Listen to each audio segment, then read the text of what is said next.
Right, ఇక కీలక నిర్ణయం దిశగా తమిళనాడు సర్కార్ అడుగులు వేస్తోంది. పానీపూరిని బంద్ చేసే యోచనలో తమిళనాడు ప్రభుత్వం ఉన్నట్లుగా తెలుస్తోంది. దీనికి పానీపూరి తనిఖీల్లో బయటపడిన సంచలన నిజాలే కారణంగా తెలుస్తోంది.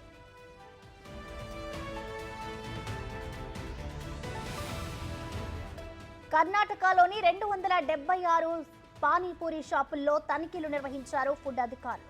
పానీపూరిలో వాడే వాటర్ కలర్ రావడానికి రసాయనాలు వాడుతున్నట్లు గుర్తించారు అధికారులు.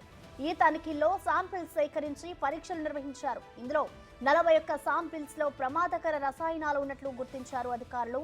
ఇక క్యాన్సర్ కు కారణమయ్యే రసాయనాలు ఉన్నాయని ఇందులో నిర్ధారించారు. మరికొన్ని రిపోర్ట్ల ఆధారంగా వాటిని తమిళనాడు సర్కార్ పానీపూరిని బ్యాన్ చేసే అవకాశం ఉంది.